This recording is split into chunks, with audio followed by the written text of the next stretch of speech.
खास मेहमान जुड़े हैं जो कि डिटेक्टिव हैं। ऐसे कितने और गद्दार हो सकते हैं जिनको प्लान के तहत इकट्ठा किया जा रहा था? जो एसेट्स होते हैं, ऐसे एसेट्स कई तरीके से ट्रैप किए जाते हैं, चाहे फिर वो हनी ट्रैप से हो या पैसे का लालच दिया जाए या फिर कोई और तरीका अपनाया जाए। हमारे जो अधिकारी हैं वो जानते हैं, उन्हें पता है अंदर की इंफॉर्मेशन क्या है। दूसरे एसेट्स वो युवा होते हैं जो गरीब घर से हैं और सोशल मीडिया पे बहुत एक्टिव है। ज्योति ने तो अपना काम कर दिया, और अगर खुदा ना खास्ता कभी ना कभी ये पता चला कि जो ज्योति मल्होत्रा ने इंफॉर्मेशन दी थी उसमें ये भी इंफॉर्मेशन थी जो पहलगाम में हुआ, उसकी इंफॉर्मेशन के बाद हुआ, तो मुझे ऐसा लगता है कि ऐसे लोगों को 122B के अंदर डाल के फांसी की सजा देनी चाहिए। नमस्कार, बहुत बहुत स्वागत है आप सभी का रिपब्लिक भारत के डिजिटल प्लेटफॉर्म पर, और मैं हूं आपके साथ प्रगति शर्मा। हमारे साथ एक खास मेहमान जुड़े हुए हैं। हमारे साथ संजीव देशवाल, जो कि president certified private detective association, इसके अलावा डेजिग्नेटेड डायरेक्टर हैं वर्ल्ड एसोसिएशन ऑफ डिटेक्टिव्स के यूएसए। अब इनसे बातचीत करेंगे क्योंकि ऑपरेशन सिंदूर के बाद कई पहलू सामने आ चुके हैं जो चौंका रहे हैं। सर, बहुत बहुत स्वागत है आपका। Thank you ma'am. सर, यहाँ समझने वाली बात यह है कि ऑपरेशन सिंदूर को अंजाम दिया जाता है, पाकिस्तान को घुटनों पर लाया गया, लेकिन उसके बाद जो चौंकाने वाली बात रही कि भारत में देखने को मिला कि कई जासूसों की फौज तैयार की जा रही थी। अब यहाँ पाकिस्तान का मॉडस ऑपरेंडी क्या था, क्या प्लानिंग की जाती है और इन जासूसों को टारगेट कैसे किया जाता है? प्रगति जी, समझना होगा कि पाकिस्तान के जो हमारे खिलाफ देश में जासूसों की फौज बना रहा है, कोई नया हथकंडा नहीं है।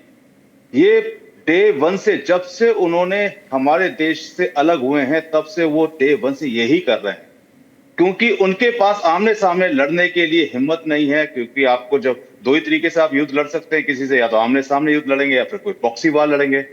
प्रॉक्सी वार लड़ने के लिए आपको हमारे ही देश में कुछ ऐसे गद्दार चाहिए जो आपको यहाँ की सूचनाएं दें, ऐसी सूचनाएं जो भारत के खिलाफ आप यूज कर सकें, भारत को नुकसान पहुंचा सकें। तो उन्होंने अपनी प्रॉक्सी वार पिछले 15-20 साल के बाद अपडेट की है, क्योंकि उनको ये समझ में आ गया है कि पूरी दुनिया के अंदर सोशल मीडिया बहुत एक्टिवेट हो चुका है, बहुत मजबूत हो चुका है, और वो अच्छी तरह जानते हैं कि जब हम आमने सामने से युद्ध नहीं लड़ सकते भारत से, तो क्यों ना प्रॉक्सी वार के अकॉर्डिंग वो यहाँ के भारत के युवाओं को यूज करें। युवाओं को इसलिए यूज किया जाता है क्योंकि उनके पास दो ही एसेट्स हैं हमारे देश के, जो उनको कहीं ना कहीं हमारे देश से गद्दारी करते हुए फायदा पहुंचा सकते हैं। एक तो वो युवा जो कहीं ना कहीं गरीब घर से आते हैं, बॉर्डर के आसपास के एरिया में रहते हैं, सोशल मीडिया पे काफी ज्यादा एक्टिवेट रहते हैं, ऐसे युवा, या फिर वो ऐसे एसेट जो कहीं ना कहीं आर्मी से जुड़े हुए हैं, बीएसएफ से जुड़े हुए हैं, नेवी एयरफोर्स से जुड़े हुए हैं, या फिर मिनिस्ट्री, आर्मी मिनिस्ट्री से जुड़े हुए हैं, डिफेंस मिनिस्ट्री से जुड़े हुए हैं। इस तरीके के लोगों पे ये अलग बात है कि हमारी जो इंटेलिजेंस है उनकी नजर रहती है, एमआई की, मिलिट्री इंटेलिजेंस की भी नजर रहती है, लेकिन उसके बावजूद ये कहीं ना कहीं हमारे देश में गद्दारी करते हुए हमारे देश की इंफॉर्मेशन, जो कि सेंसिटिव इंफॉर्मेशन है, वो इनको मुहैया कराते हैं। और जो ये युवा हैं, वो युवा जो सोशल मीडिया प्लेटफॉर्म पे बहुत ज्यादा एक्टिवेट हैं, वो इनके लिए दूसरी तरीके से कहते हैं अपना पावरफुल बनते जा रहे हैं। नंबर 1, वो कहीं ना कहीं इनको ऐसी इंफॉर्मेशन ला के देते हैं जो कोई और नहीं ला पाता, क्योंकि सोशल मीडिया पे एक्टिवेट रहने वाले लोग, यूट्यूबर्स के जो मूवमेंट्स हैं, वो रिस्ट्रिक्शंस नहीं है उनके ऊपर कोई, वो कहीं पे भी जा सकते हैं।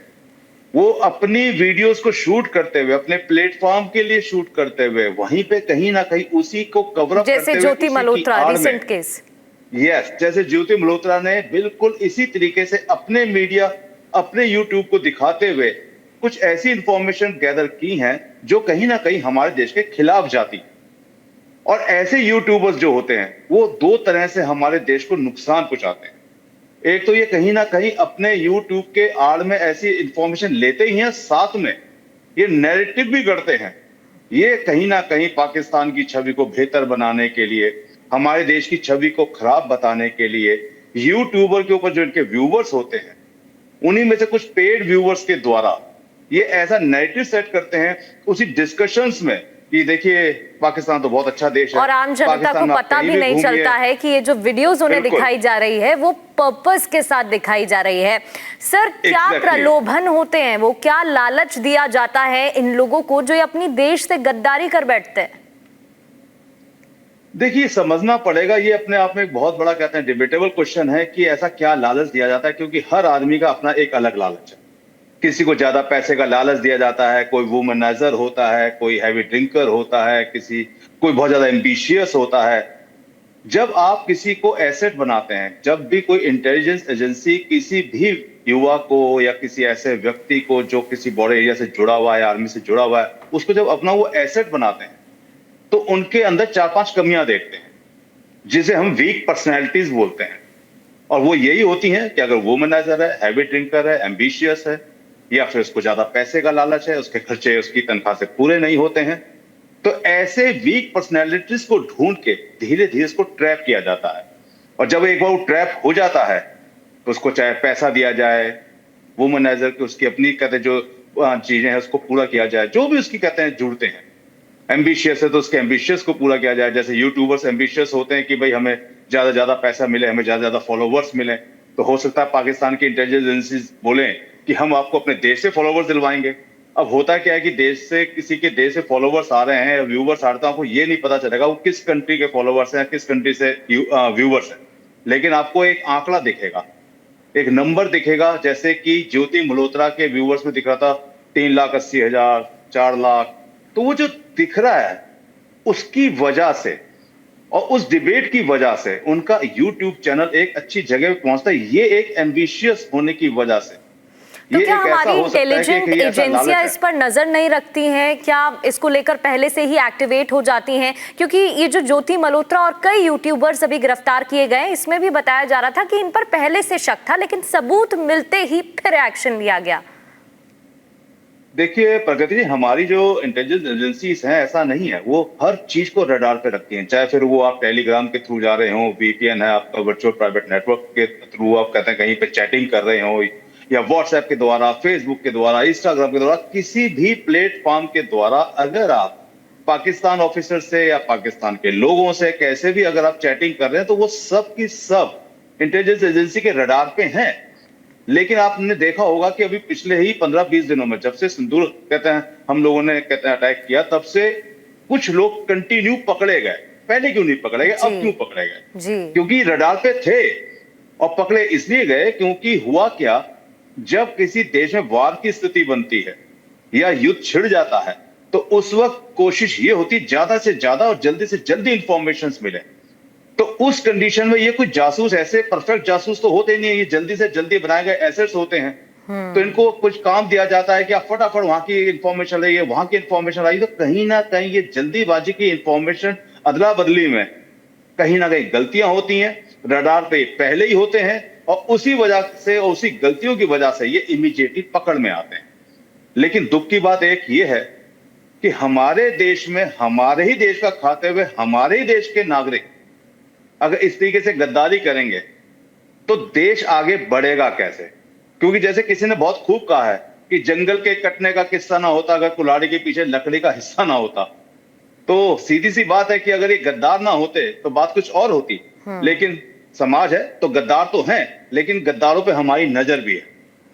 बिल्कुल सर, जब ये लोग पकड़े गए तो कई लोग इनके आसपास जो इनके परिजन थे, इनके रिश्तेदार थे, इनके बहुत करीबी लोग थे, उनमें से कई लोगों के जो रिएक्शंस थे वो ऐसे थे कि उनको कुछ पता ही नहीं था कि ये जासूसी कर रहे हैं या ये इस चीज में इन्वॉल्व्ड है।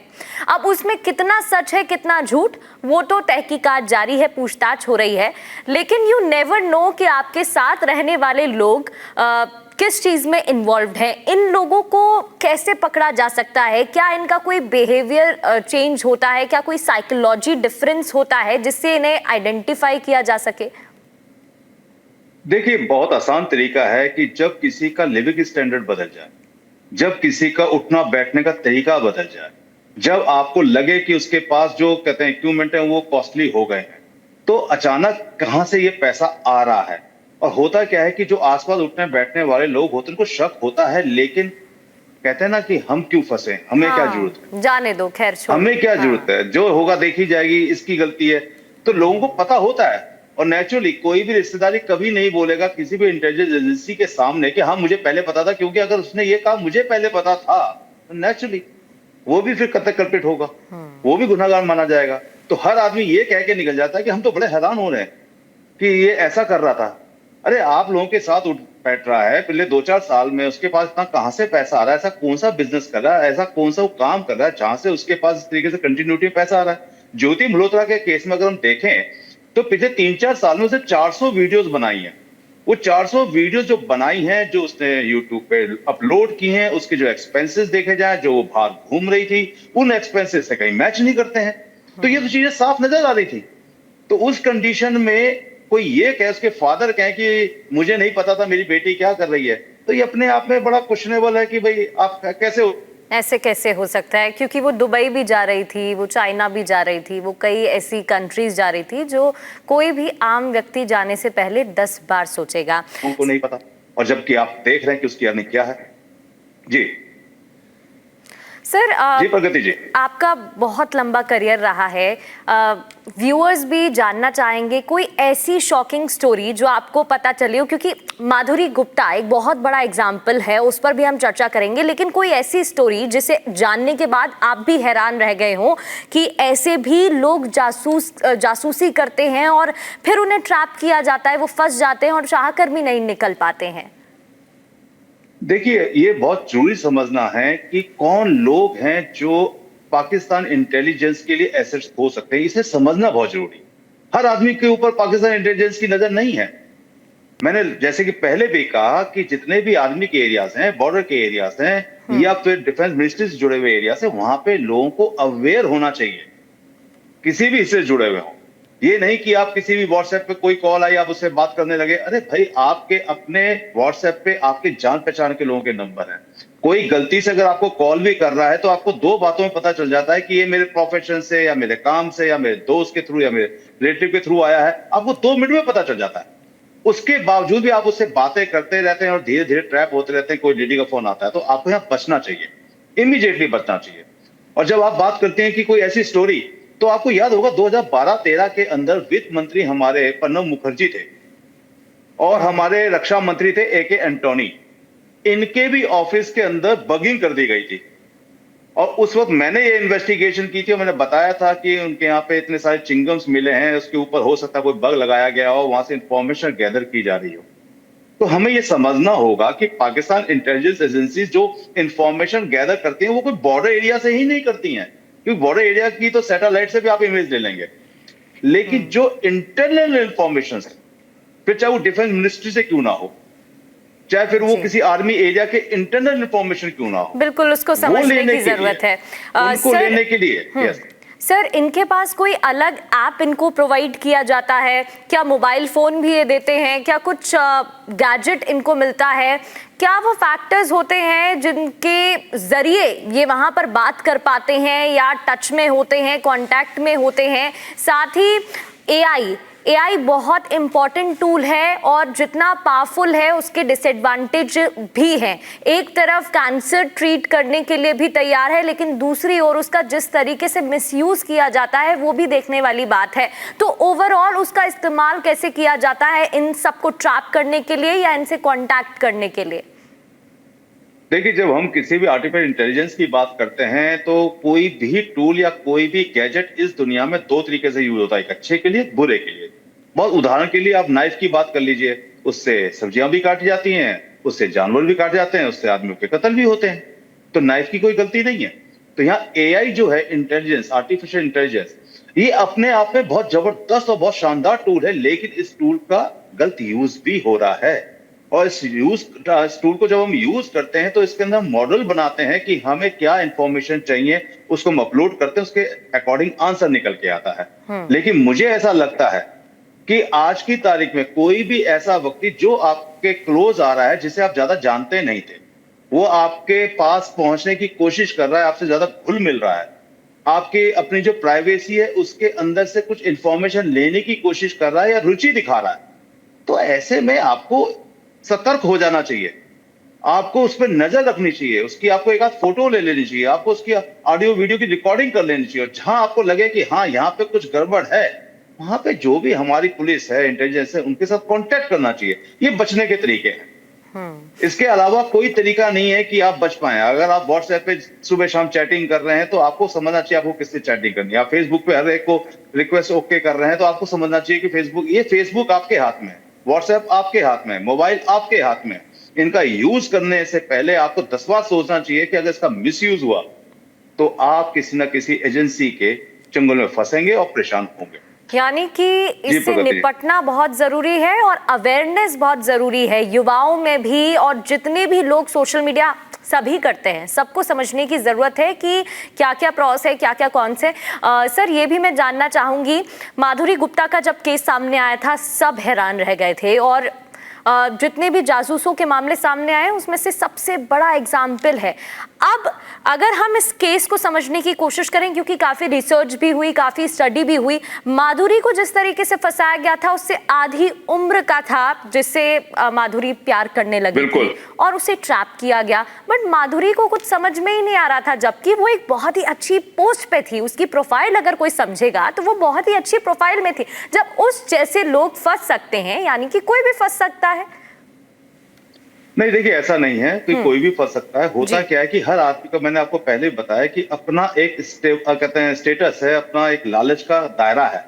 कोई 10 रुपए में कहते हैं फंसता है, कोई 1000 रुपए में फंसता है, कोई लाख रुपए में फंसता है। अब माधुरी एक ऐसी एज की लेडी थी जो काफी ज्यादा एज हो गई है, उस एज में उसके पास कोई क्लोज उसके नहीं पहुंच पाता है, और एक लड़के ने डोरे डाले और लड़के की उम्र काफी कम थी, तो नेचुरली माधुरी का फंसना तय था। लेकिन माधुरी को यह समझना चाहिए था कि जैसे ही मैं इंफॉर्मेशन प्रोवाइड करने लगी, वो इंफॉर्मेशन मेरे देश के खिलाफ है और वहीं उसको अलर्ट हो जाना चाहिए था। लेकिन उसका लालच अपना उन सब चीजों के ऊपर भारी पड़ गया। अगर आप ये समझें कि जो कहते हैं अभी जो लेडी पकड़ी गई है, उस लेडी को नहीं पता था, उसको सब पता था कि ये सब पैसे मिल रहे हैं या मैं सब ये जो लेवाइश लाइफ जी रही उसके बदले मुझे क्या देना है, उसको सब पता है। हर आदमी को पता होता है। हर आदमी कोई भी इंफॉर्मेशन प्रोवाइड कर रहा होता है, कोई बच्चा नहीं है जो प्रोवाइड कर रहा है इंफॉर्मेशन। वो सब बच्चे नहीं है 10 15 20 साल के, वो सब के सब मैच्योर लोग हैं। तो वो अपने लालच की वजह से ही सब कुछ कर रहे हैं। ये कोई जासूस नहीं है, ये देशद्रोही हैं। बिल्कुल ठीक है, मैं तो ये गद्दार समझता हैं हूं जो कि अपने आने वाले देश टाइम के में साथ जो गद्दारी इन्वेस्टिगेशन करने होगी, को उस तैयार हो जाते हैं चंद पैसों के लिए या कोई भी लालच के लिए। अपने देश को पहले ना रखकर खुद के लालच को पहले रखते हैं। सर आखिरी सवाल मेरा आपसे रहेगा, ऐसे गद्दारों से निपटने के लिए क्या किया जाना चाहिए? हालांकि जांच हो रही है और भी ऐसे न जाने कितने जासूस बैठा रखे होंगे पाकिस्तान ने जिन पर ट्रैकिंग जारी है, उन्हें पकड़ने की कोशिश जारी है, लेकिन इन पर एक्शन कैसे लिया जा सकता है, निपटने के लिए क्या किया जा सकता है? और एज अ आम जनता अगर मैं जानना चाहूं तो अटेंटिव और अवेयरनेस वो कैसे बढ़ाई जा सकती है? देखिए, मैं समझता हूं कि मोदी सरकार सक्षम है और बहुत समझदार है। उनको युवाओं पे ध्यान रखना होगा। युवाओं के जो कहते हैं, खासकर जो युवा बॉर्डर एरिया के आसपास हैं, वहां पे कोई उनको ऐसी स्कीम चलानी चाहिए या ऐसा कोई अवेयरनेस प्लान चलाना चाहिए जिससे लोगों को समझ में आए कि किस तरीके से उनको ट्रैप किया जाता है। और खासकर जितने भी वर्चुअल मीडिया में या जितने भी कहते हैं आपके सोशल मीडिया प्लेटफॉर्म पे युवा एक्टिव हैं, उन पे थोड़ा सा कड़ी नजर रखी जाए। और जो लोग पकड़े जा रहे हैं, मैं सीरियसली फिर कह रहा हूं, जो लोग पकड़े जा रहे हैं उनको कड़ी से कड़ी सजा मिलनी चाहिए। वो सजा ही नजीर बनेगी, वो ही कहीं ना कहीं मैसेज देगा। क्योंकि मान लीजिए आप कहते हैं ज्योति मल्होत्रा पकड़ी गई है, अभी देखना इकोसिस्टम एक्टिवेट हो जाएगा, बहुत सारे कहते हैं वकील हैं, एडवोकेट्स उसके चारों तरफ घूमने लग जाएंगे, उसको बचाने में लग जाएंगे। ये जो हमारे देश में दो तरफा पॉलिटिशियंस हैं, जो हमारे देश में इकोसिस्टम है, व्हाइट कॉलर कहते हैं लोग हैं, ये सबसे बचने की बहुत जरूरत है। ये मोदी सरकार को सोचना चाहिए कि इनके खिलाफ कैसे अवेयरनेस प्लान चलाया किया जाए, कुछ ऐसा काम किया जाए जिससे लोगों को समझ में आए कि ये लोग किस तरीके से आपको ट्रैप करते हैं। अगर ऐसा नहीं हुआ, क्योंकि ज्योति मल्होत्रा मुझे लगता है जब पहलगाम गई थी, अगर मैं आपका टाइम ना ले रहा हूं ज्यादा, तो ज्योति मल्होत्रा बीच में पहलगाम गई थी, वहां पे उन्होंने रिकॉर्डिंग करी, उसके बाद फिर वो चली गई पाकिस्तान। उसके बाद पहलगाम पे अटैक होता है, 26 निर्दोष व्यक्तियों का कत्ल होता है, नरसंहार होता है, धर्म पूछ के नरसंहार होता है। तो क्या आपको या हमको नहीं लगता कि ज्योति मल्होत्रा ने कहीं ना कहीं अपनी रिकॉर्डिंग के अकॉर्डिंग ये बताया होगा कि मेरी रिकॉर्डिंग में देख लो, कहीं पे कोई पुलिस नहीं है, कहीं पे कोई आर्मी नहीं है, क्योंकि जब उसने रिकॉर्डिंग करी तो उसने बताया कि देखो कितना बड़ा बढ़िया एरिया और है, सर कितना उसके खुला बाद एरिया उसने है, वीडियो भी अपलोड किए थे जिसमें वो सरकार के खिलाफ बोल रही थी। वो साफ कह रही थी कि इसमें गलती पूरी सरकार की है, सिक्योरिटी नहीं थी, ये नहीं थी। यही यहाँ नैरेटिव पे है पॉजिटिव प्रगति जी, साइड, यही नैरेटिव है जो नैरेटिव बना रही थी वो। इस नैरेटिव को समझना बहुत जरूरी है कि एक तरफ तो वो इंफॉर्मेशन प्रोवाइड कर रही है, हो सकता है कि उसने जो वीडियो बनाई हो उस वीडियो को कोई कोर्ट या हम लोग आप लोग देखें तो उसमें कुछ ऐसा ना गलत नजर आए, लेकिन उस वीडियो के बनाने के बाद, अपलोड करने के बाद हो सकता है कि किसी और प्लेटफॉर्म से इंफॉर्मेशन पहुंचा दी जाए पाकिस्तान इंटेलिजेंस एजेंसीज को कि देखो मैंने आपको जो वीडियो बना के भेजी उसे गौर से देखो, उसमें कहीं पे आर्मी नहीं है, कहीं पे पुलिस नहीं है, तो वहां पे कितनी दूर है, कितने वहां पे कहते हैं लोग जाते हैं घूमने फिरने के लिए। तो उसने एक प्लान बता दिया, अब उस पे इंटेलिजेंस एजेंसी सोचती हैं, आतंकवादी सोचते हैं, आर्मी सोचती है, वो एक अलग कहते हैं ट्रैप है।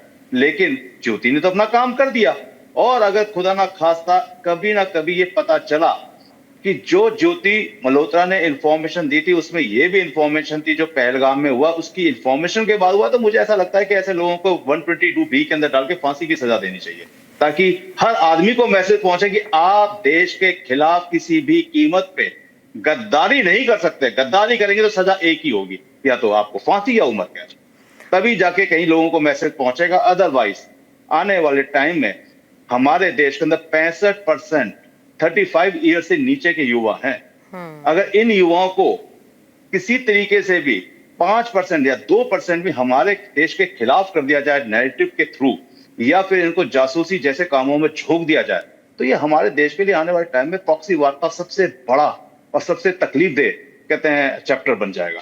जी बिल्कुल बिल्कुल सर, जाते जाते एक लास्ट कमेंट आपसे मैं लेना चाहूंगी। सवाल नहीं है, लेकिन ये जो दर्शक देख रहे हैं उन्हें भी समझने की ज़रूरत है। चंद पैसे या किसी भी तरीके का लालच देना और मिलना बहुत आसान है, लेकिन आप अपने देश से गद्दारी अगर कर रहे हैं तो आप ईमानदार नहीं हैं, अपनी भारत माँ के प्रति ईमानदार नहीं हैं, आप अपनी उस मातृभूमि के प्रति ईमानदार नहीं है जहां पर आप पैदा हुए हैं, जहां आपको पाल पोस कर आपके घर वालों ने आप बड़े हुए हैं। तो ये एज एन इंडिविजुअल समझने की भी ज़रूरत है कि आप क्या कर रहे हैं क्या नहीं। सर देखिए, मुझे ऐसा लगता है कि वैसे हमारे देश में लोग बहुत ज्यादा बाहर नहीं घूमे होंगे, मैं तो दुनिया घूमता हूं। मेरी क्या पहचान है बाहर जाकर? ना मैं संजीव देशवाल हूं, ना मैं दिल्ली से हूं, मैं एक इंडियन हूं।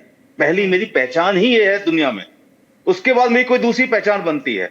अदरवाइज मैं दुनिया में बाहर जाके कुछ भी बोलूं, सीधा एक ही क्वेश्चन, तुम आए कहां से, तुम हो कौन?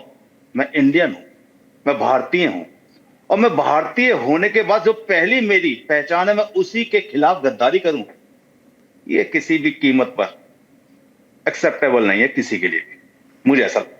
बिल्कुल बिल्कुल ठीक कहा सर, और बहुत बहुत शुक्रिया आपका तमाम जानकारी देने के लिए, हमारे साथ जुड़ने के लिए। और मैं उम्मीद करती हूं कि दर्शक भी समझ पाए होंगे मॉडस ऑपरेंडी क्या रहता है, किस तरीके से इन जासूसों को ट्रैप किया जाता है। आपके और कोई सवाल हो या आपको इन्हीं तरह के वीडियोस और भी टॉपिक से रिलेटेड चाहिए हो तो कमेंट कर जरूर बताइएगा। और क्योंकि ये वीडियो देश से जुड़ा था तो जय हिंद लिखना बिल्कुल मत भूलिएगा। जय हिंद।